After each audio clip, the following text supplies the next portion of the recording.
How's it going, everybody? We are back with yet another video, and today I'm going to tell you how to shave strokes off your disc golf game instantly without throwing a single practice shot. Now, I know this seems like a get-rich-quick scheme and probably sounds a little too good to be true, but let me explain a little further. See, the beauty about the game of golf is not all of the game relies on your physical abilities. Whether you're playing traditional golf, disc golf, foot golf, really any kind of golf, there's always going to be a part of the game that exists up here. That's why today these tips I'm going to be giving you are more mental strategies and less related to the actual throwing of the disc, but they are super valuable. If you're someone like me who hasn't always been the most physically gifted player or is constantly playing players better than myself, these are tips that you can use to really frustrate your opponents because they're going to be wondering, how on earth did I give up strokes to this guy? And you'll know the reason. Each of these tips are subtle, not super flashy, but will save you strokes time and time again on the course. Course management is one of the most overlooked parts of disc golf, and I think the reason why is because it's used to a little more extreme in the game of golf. Disc golf, I think a lot of people think they can just go out, play the course straightforward. It's very black and white, but there are always little nuances throughout your round that if you make the right choice and the wise choice and you play the percentages, you can save yourself a lot of trouble.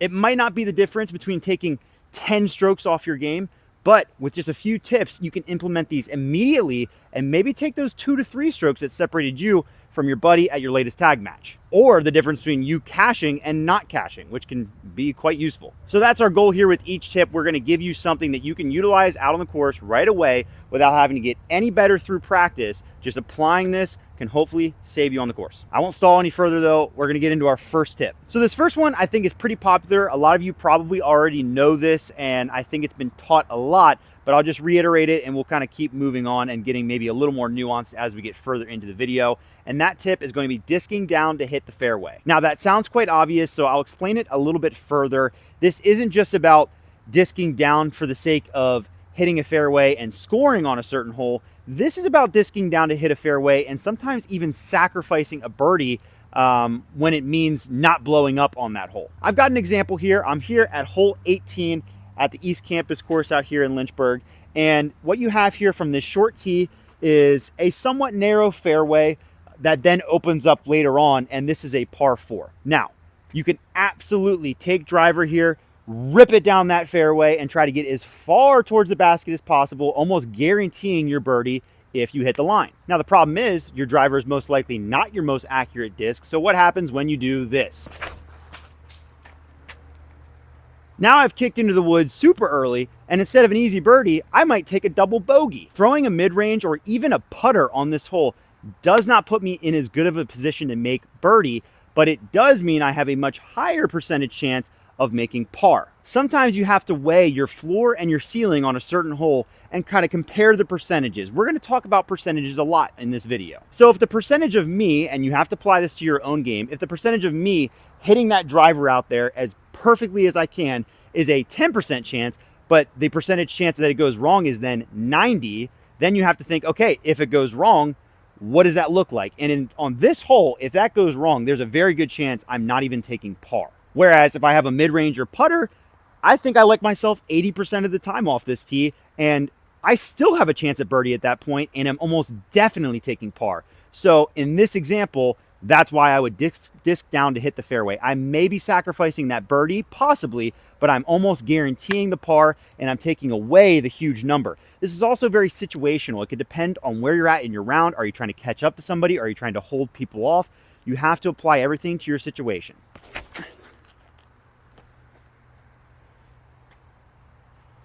With a mid-range shot off the tee there, I'm not landing in a perfect position. I still went a little bit left, but I got down the gap accurately, which is going to mean bogey is very unlikely from that point on. You're going to see a lot of par 4s in modern disc golf that present to you a hallway off the tee, and a lot of them are going to tempt you to go driver because maybe you can reach the basket in one and go for eagle, or you're just trying to eliminate a further upshot. But you have to remember that sometimes that riskier play off the tee is going to put you in severe danger and in a lot more trouble than you need, whereas the safer play, it may not be the flashiest and it may not put you in an easy position for birdie, but like I said, you're taking the big numbers out of play rather than just going for the small numbers. Sometimes you have to play golf that way.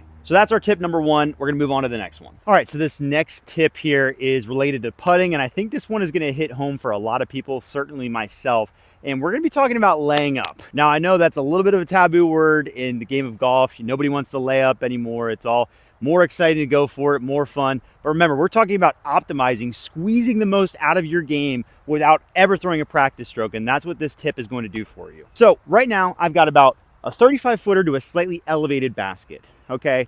I'm not a great putter. So what happens when I run this putt? Well, A, it goes dead center into the chains. I smash it, I make it. Awesome birdie. Let's say it's a birdie putt. B, let's say I just hit cage or basket or chains and then it just drops next to the basket, tap in, par, no harm done. Well, C, what's most likely probably from this range to an elevated basket for myself is I miss the basket completely and I go to a 25-footer or a 20-footer right back at that elevated basket. When I talk about laying putts, I'm not just talking about, okay, I have a 25-footer and I'm really bad at putting, let me just throw it under the basket. It's all about what's going to happen after that disc potentially misses the basket. And I know you don't want to negatively visualize your putting, but you have to be realistic sometimes. So this is another one where you have to play the percentages. I have to look at my putt. Here I am, around 30 feet to an elevated basket. What is my percentage of make? And then what is the percentage of my make if that disc happens to be in the worst place possible afterwards, which is most likely an air ball that lands around 25 feet. I'll give you an example. Okay, let's say I pull the putt really wide like that. We all know we've seen it. That lands about 25 feet past the basket, and it's now a comebacker at the elevated basket again, which we know could turn into another comebacker after that. So I have to be preparing in my mind, okay, let's say my percentage of make from here is about 20%. I might make 1 out of 5. Okay, so 80% of the time, I'm gonna probably end up with something like that where I miss the basket and it goes past. Now, what am I gonna be looking at there? What's the percentage of me making that comebacker putt? And on that comebacker putt, if the answer is I'm probably not even gonna make that half of the time, that is when I should consider laying up this very first putt and never getting there in the first place. Because in the scenario I just described, for my own game, remember, I'm tailoring this to me right now. You have to change. Maybe you need the basket to be higher because you're a little putter. Maybe you have to be further away, or maybe you're even worse putter than myself. I don't know how that's possible. And you could be closer to the basket and make this decision. You have to cater it to yourself.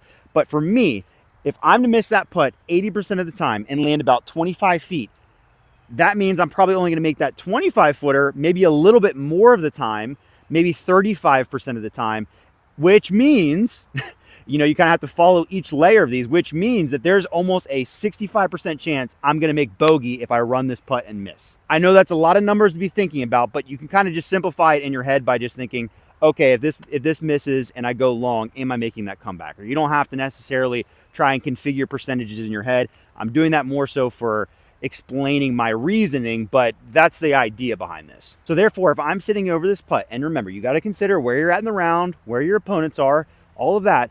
But if I'm sitting here, there's a good chance that my best option is to throw that putt right there into the bricks, tap out, make par. Because I know my chance of making this putt is not good enough to outweigh the risk of having to make the comebacker and potentially taking the bogey or worse. Another thing to factor in on these putts is wind. Right now it's pretty calm out here, but if there was any kind of wind looking at this putt, especially a headwind, I wouldn't even thought about running it. Because the bottom line is, I know myself, and if this is the comeback putt I'm giving myself for par especially, it's not looking great. Sometimes the rounds where I have the courage, if you will, to lay up putts and just take the not flashy but not disastrous numbers are the ones I succeed at the most. I know it's not fun laying up birdie putts. You want to run it, you want that moment, but you have to consider the worst if you want to get the most out of your score at the end of the round. So for this next tip, I want you to draw your attention to that basket just over the hill there. Let's say we're on a par 4 once again, or a par 5. We're in a position to get up and down to score. You're going to find yourself in a lot of places like this where looking at that green, I see there's a hill to the left. It's a little more open to the right, and the green slopes left to right.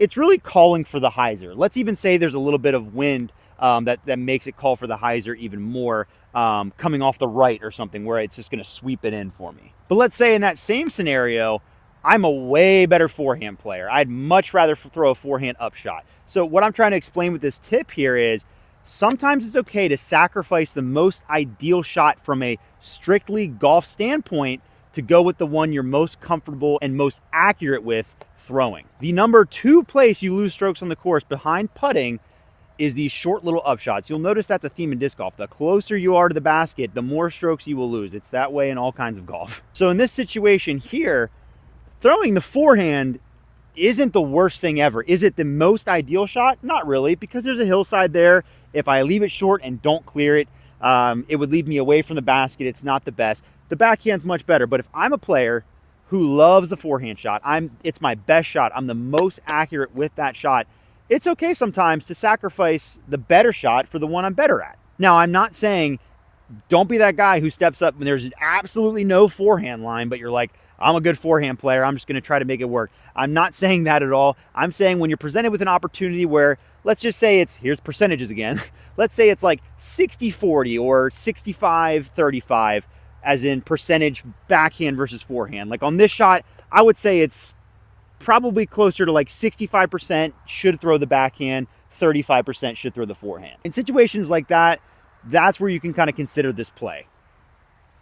Because throwing the forehand at the end of the day, it still works if you're good enough at it. So don't get hooked on a line that calls for a really obvious shot if it's not your strength. If you have a certain shot that is your strength, that you're best at, look for that line first on any given shot. Try to find it there. And if it makes sense at all, you really should lean on it more.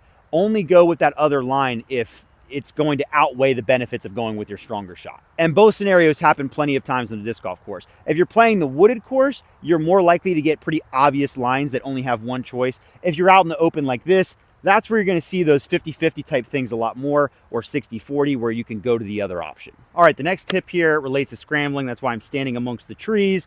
And scrambling is a huge make or break place in your round. It can be the difference between taking a par and a triple bogey, depending on what you're willing to do in here and the decisions you make. What I'm going to be talking about is forward progress for the sake of forward progress, and doing it no matter how ugly it looks. The thing about disc golf is there's not a ton of rules related to how you get that disc moving forward. As long as you're behind your lie, you have a ton of options. Really, however your arm and hand wants to propel that disc forward, it's allowed. When you're in the woods, the trees don't obey the rules of disc golf. They're not always going to present to you the most obvious forehand line on a nice baby hyzer or backhand flex shot. Sometimes you're going to have to get a little more creative than that. So that's why this tip, I'm stressing, get forward or get out of the woods, no matter how you have to do it. If that disc wants to be held upside down like this and slid on its back to get out of the woods, then throw that shot. If the best shot you have is to hold it straight up and down and cornhole it through the trees, throw that shot. And if you need to aim way up high and shoot that thing forward like a basketball just to get out of the woods, then throw that shot. Remember, it doesn't have to be pretty. It just has to move forward and get further on the hole or out of the woods, whatever your objective might be.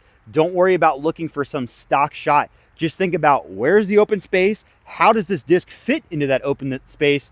And how can I propel it through it? That's all that matters when it comes to scrambling. There's a reason it's the most creative part of the game. Don't be scared to get outside of the box. All right, this next tip has to do with disc selection, especially when on the tee, but really anywhere on the course. And that tip is to throw your favorite disc as much as possible. Don't worry, your other discs are not going to get jealous. Listen, most of us carry a lot of discs, right? I've got like 20 something in here, maybe 23, 24 discs. And listen, we all want to throw them. We want to throw each of our discs. We like using them whenever we can, trying to spread it out, see what each of them can do. It's part of the fun of disc golf. But remember, we are here to talk about the best you can do. The best you can do is throwing your favorite disc or a few discs as much as you can on the course. The reality of disc golf is you can take 3 to 4 discs and probably accomplish almost every shot you are going to need to throw on any given course throughout a day. So if you find yourself in a tournament or in a round and that same disc that you've been throwing well just keeps calling to you and you're like, well, should I throw it again? Should I throw that one? I just keep throwing it. The answer is yes. If something is working for you, continue to go to it. Remember, this is mental just as much as it is physical. You may only be throwing that disc good just because it feels right to you and it's giving you confidence when you hold it in your hand. And that's enough. Just go with that. I've played in tournaments where I pick up the same mid-range on almost every hole off the tee just because it's the only one that I'm throwing straight that day and that's landing where I need it to. and that works. There are times where you need specialty discs to fight wind, get super left, super right, or maybe roll, but a lot of your shots in disc golf are going to have to go straight, slightly left, or slightly right, and you can accomplish all of those shots with the same disc if you have the right one. One of the discs that fills that slot for me is this Swirl Star T-Bird. If I throw this on hyzer, it can go left. I can turn it with a good bit of anhyzer or throw it dead flat and it'll go straight for a long time, and it feels great in my hand. So if I get up to a shot that demands a fairway and I think I can throw it with this disc, I'm not even going to think about the other possibilities. I'm going to pick it up. It's my first in line. That's a good way to think of it. If you have a putter, mid-range, fairway, or distance driver shot, what is your disc that's first in line? If you have the option, you're going to pick that disc. You should always, always consider it.